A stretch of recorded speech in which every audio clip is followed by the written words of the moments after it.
I never thought the person who would destroy my life wasn't a stranger, but my own brother. One night at 2 a.m, my phone rang. It was the bank, demanding payment for a debt I didn't even know I had.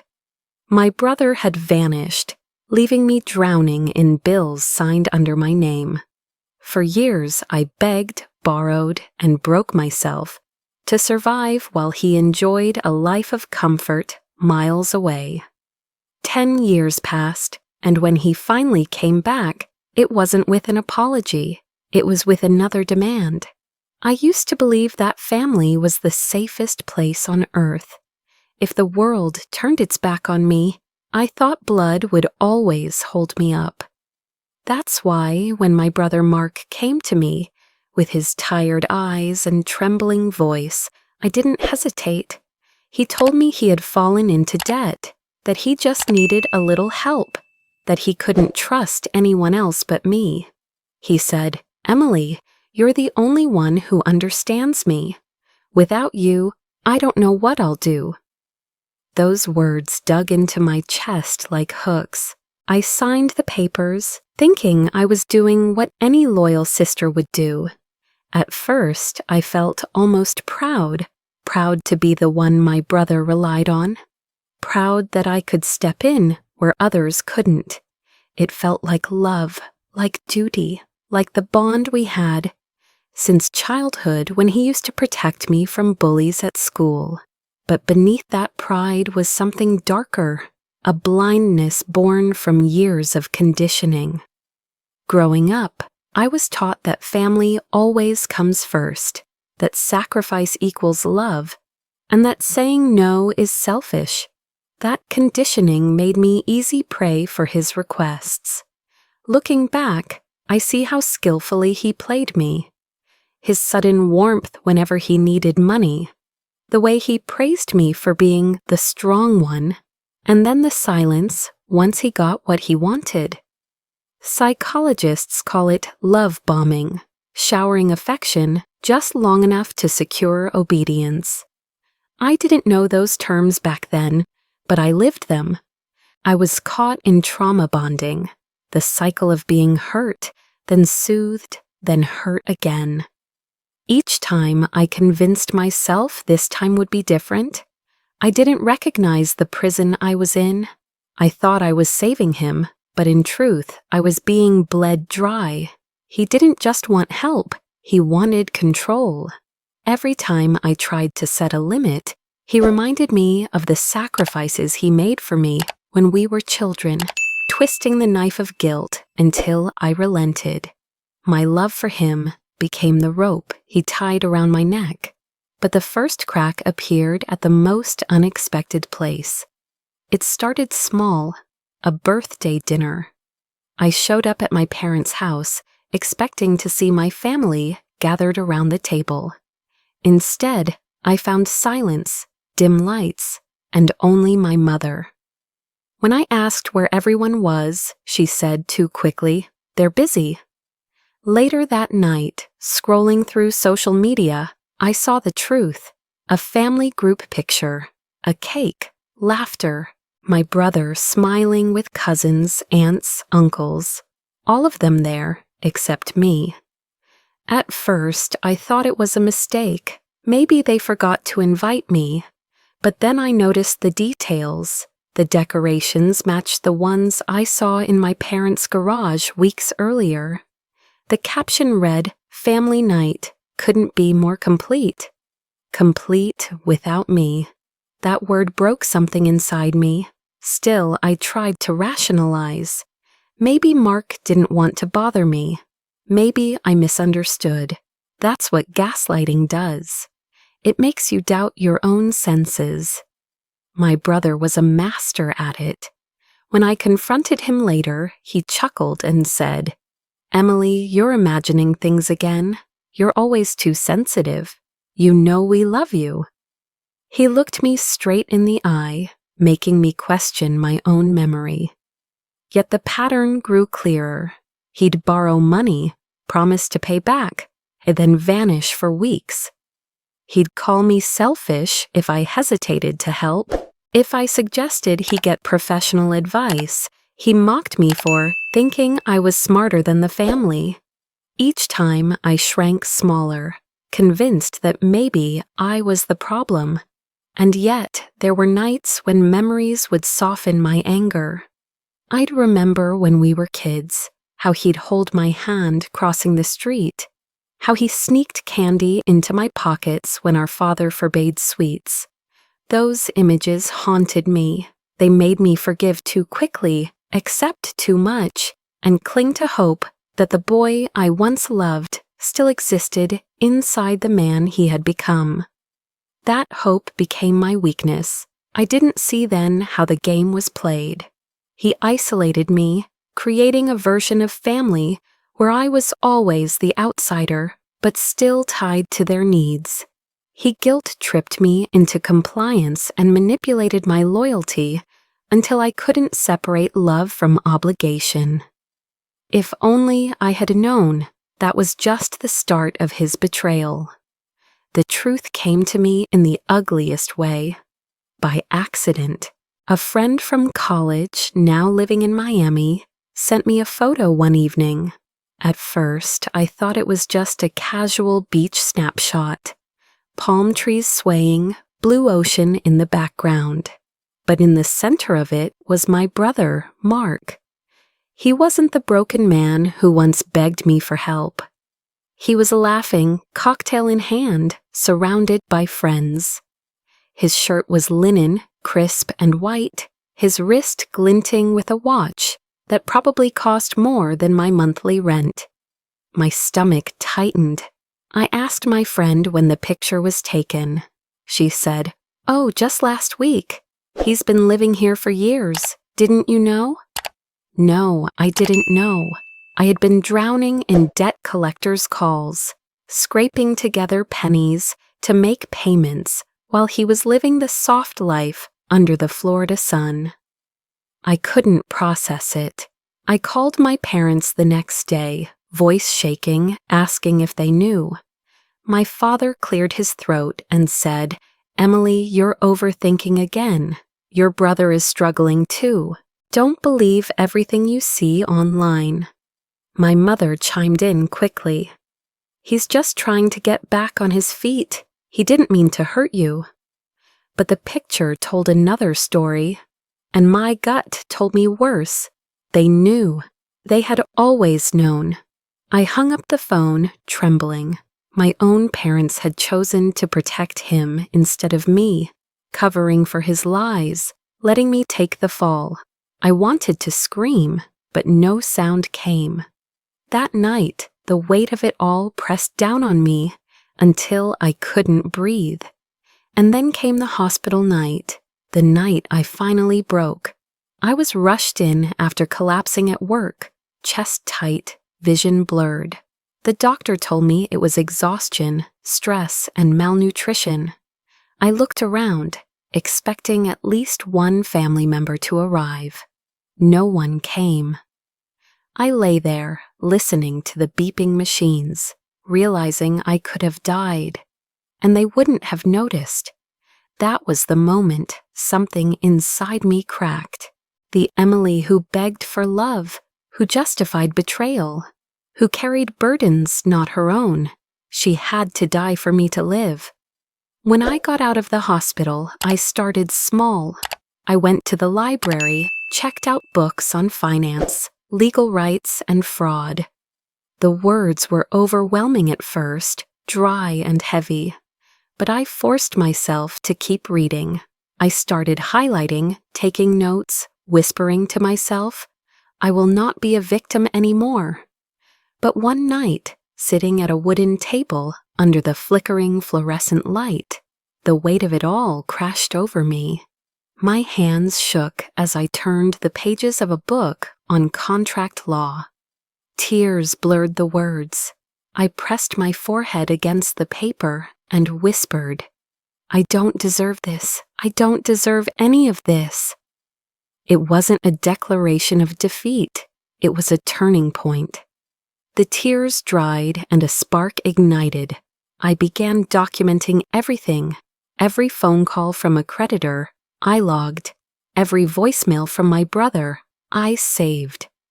I bought a small recorder and kept it in my purse. If he ever called again, I would capture his words.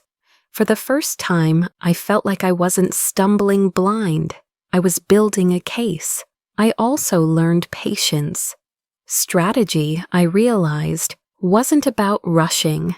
It was about waiting for the right moment. I didn't have to fight him today or tomorrow, but when the time came, I would be ready. Still, there were nights when I faltered. Nights when I looked at old photos of us as children. Him carrying me on his back, both of us laughing, and my chest ached. I missed the brother I thought I had. I missed the family I thought I belonged to. Those memories were the hardest to fight because they whispered, maybe he didn't mean it. Maybe he'll change. But then the phone would ring with another collection notice, and the whisper turned to ash. I was no longer just a sister betrayed. I was becoming a strategist. And then I found the first piece of evidence he never wanted me to see. I didn't know what I was looking for at first, only that somewhere, buried in paperwork and files, the truth waited. I requested copies of the original loan agreements, the ones Mark had supposedly signed with me as guarantor. Weeks later, a thick envelope arrived from the bank. I sat at my kitchen table, hands trembling as I tore it open. The first page nearly stopped my breath. My name was scrawled across the signature line, but I hadn't signed it. The loops were too wide, the letters too forced. I knew my own handwriting, and this wasn't it. My heart pounded as I flipped through the pages, each one screaming the same truth. Mark had forged my signature. Then, at the bottom of the document, a name froze me more than the forgery itself. My father. He wasn't just aware, he had signed as a witness. The room spun. My father, the man who raised me to be honest, who punished me for even the smallest lie, had stood beside my brother and legitimized the deception. Suddenly, every strange silence, every awkward excuse, every half-truth my parents told me snapped into place. They hadn't just been blind, they had been part of it. My father wasn't just blind, he was complicit. I pressed the papers against my chest, as if hiding them would make the truth less dangerous. But instead, it made me feel powerful. I finally had proof, something solid, undeniable. It was no longer just my word against theirs. In the weeks that followed, I kept digging. Bank statements, credit reports, archived emails. All of it painted a picture of a betrayal, more layered than I had ever imagined. Still, even as the evidence piled up, I knew I couldn't win this fight alone. That was when help arrived from the most unlikely places. One afternoon, a cousin I hadn't spoken to in years showed up at my door. Growing up, she had mocked me for being the soft one, the girl who cried too easily, who never stood up for herself. I almost didn't let her in. But she looked nervous, and in her hands was a folder. She confessed that she knew about Mark's schemes, that she'd seen documents, overheard conversations. "I should have told you sooner," she whispered, "but I was scared of being cut off from the family." She handed me the folder, copies of emails between Mark and my father, laughing about how Emily will never notice. My chest burned, half with rage, half with gratitude. Then came another unexpected ally, David, a friend from college I hadn't spoken to in a decade. He had gone on to become a lawyer. When I told him everything, he didn't laugh, didn't doubt, didn't pity me. He simply said, "We'll build this case together." For the first time in years, I felt like someone was on my side. But not all allies were true. One woman I trusted, a coworker who'd once comforted me during my hardest nights, offered to help organize my evidence. Weeks later, I discovered she had relayed everything back to my family. When I confronted her, she admitted Mark had promised her money to keep him informed. The sting of that betrayal cut deep. Even among those who smiled at me, poison lingered. In the middle of this chaos, I found one anchor, Sarah, a childhood friend who had no ties to my family. One night, sitting across from her in a quiet diner, I poured out everything, every lie, every betrayal, every fear. I expected her to look at me with pity.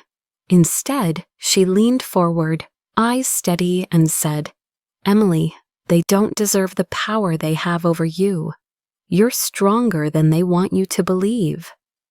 I cried then, ugly and raw, not out of weakness, but because it was the first time in years I felt seen. Her words didn't erase the pain, but they gave me something rare, rest. For one night, I let myself feel the exhaustion, the grief, the ache of wanting a family that would never exist. Still, even with new allies and undeniable proof, I knew timing was everything. Too soon, and they would destroy the evidence, spin the narrative, make me the villain. Too late, and I would lose my chance forever. I had pieces of the puzzle. I had people willing to help. I had scars that reminded me why I couldn't stop. But I still needed the perfect moment to strike. The wedding was the perfect storm. Everyone who had ever doubted me, every relative who had whispered behind my back, every friend of my brother who praised his success, they would all be there. I didn't choose the event for its beauty. I chose it for its weight. Weddings are supposed to be about truth, vows, promises. What better stage to expose a lie than in front of an altar? I arrived early, clutching my folder of evidence in my bag, my hands damp with sweat. My heart pounded with each step down the marble aisle as I imagined what would happen once I opened my mouth. Would they call me crazy? Would they laugh? Or would the truth finally drown out their denial? Then, before the ceremony began, I felt a hand on my arm. I turned, and there was Mark. His face was pale, his jaw tight, but his voice was soft, too soft. "Emily," he whispered, "I need you one last time." The words hit me like a dagger. One last time. He begged me to hold off, to let this day pass, to protect his son's wedding. He promised that after, we could work things out. For a flicker of a moment, I wavered. Memories of us as children flooded back. Him holding my hand on the first day of school, sneaking candy into my pocket, laughing under summer skies. My throat closed. What if I ruined everything? What if I became the villain in every guest's eyes? I stepped back, trembling. Tears stung my eyes, not from pity, but from the cruel irony that he still thought I could be swayed, that he still saw me as the little sister who couldn't say no. But when I saw his bride walk in, radiant in white, unaware of the man she was about to bind herself to, I knew it was now or never. The ceremony began, and as the officiant prepared to speak, I rose. My voice shook at first, but it carried. "Before these vows are made," I said, "there's a truth everyone here deserves to hear." Gasps rippled through the room. Mark's face drained of color. I opened my folder, pulling out copies of forged documents, the emails, the witness signatures. My brother left me with debts he never intended to pay.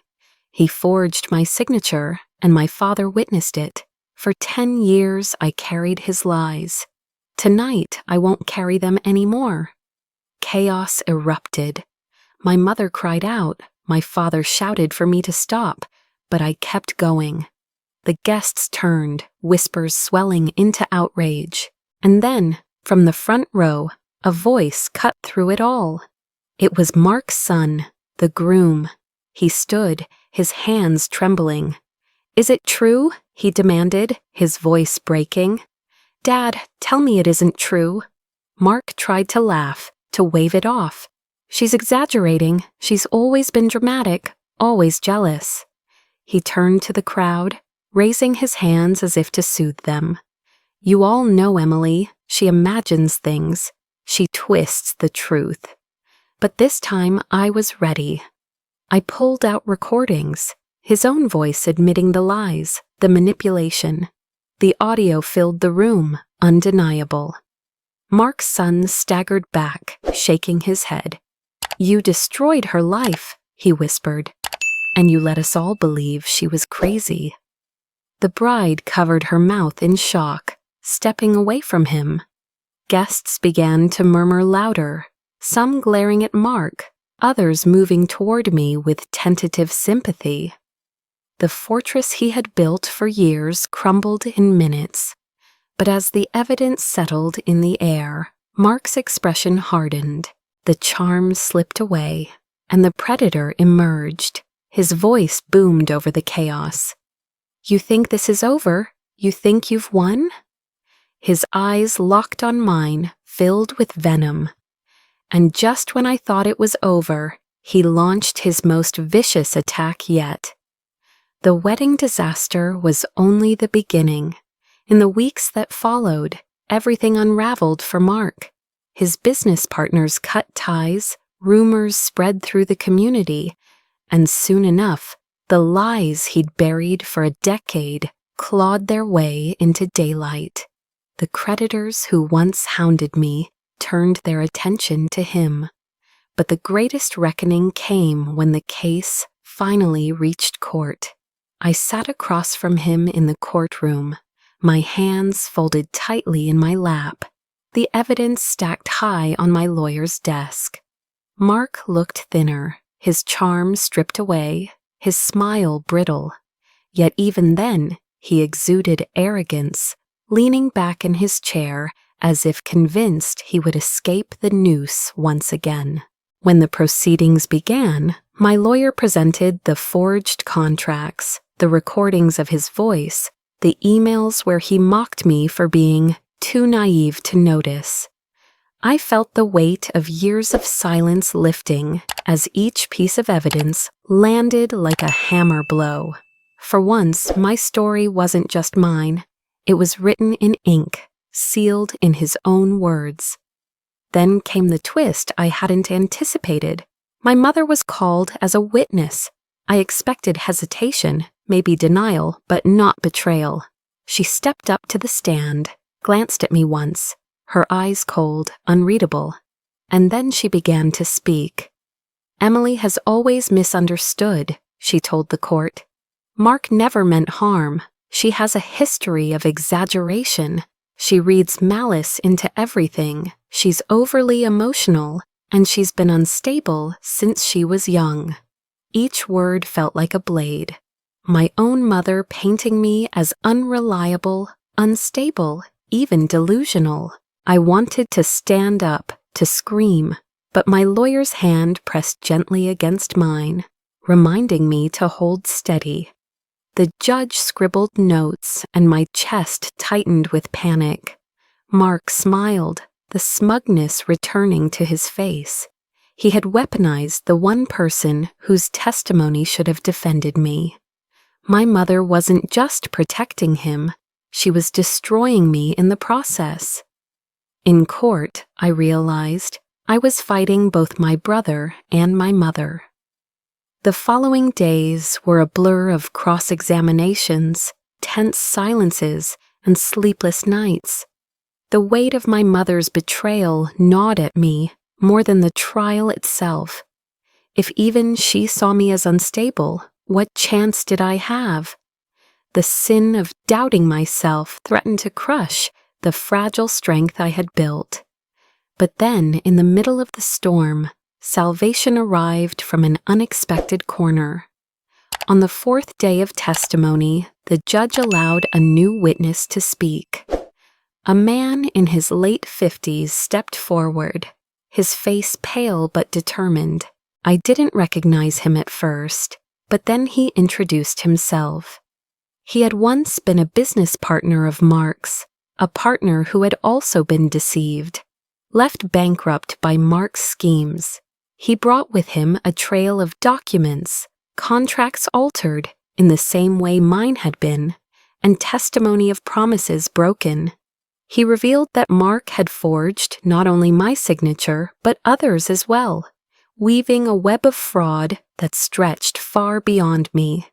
The courtroom shifted, gasps echoed, the judge's gaze sharpened, my lawyer's confidence surged.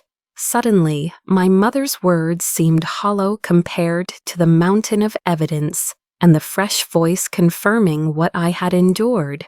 Mark's mask slipped completely then. He shouted, cursed, called the witness a liar. But no one believed him anymore.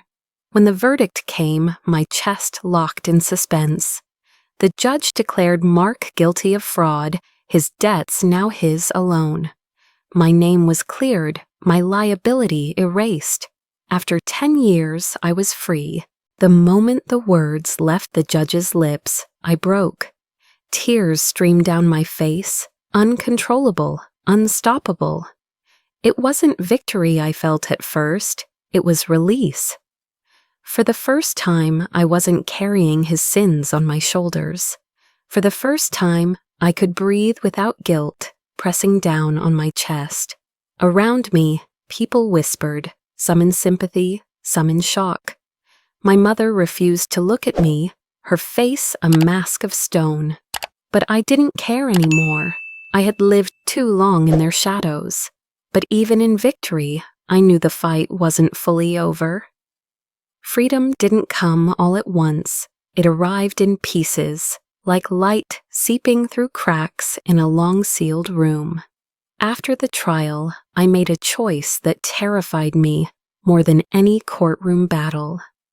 I cut off all contact with my family. No calls, no visits, no explanations. For decades, I had been conditioned to believe that silence was cruelty and distance was betrayal. But I finally realized that sometimes silence is survival and distance is salvation. The first few weeks were the hardest. My phone buzzed with messages, angry ones from relatives calling me ungrateful, pitiful ones from my mother begging me to understand, and hollow apologies from my father laced with excuses. I didn't answer any of them. Each ignored message felt like tearing a chain from my body, one link at a time.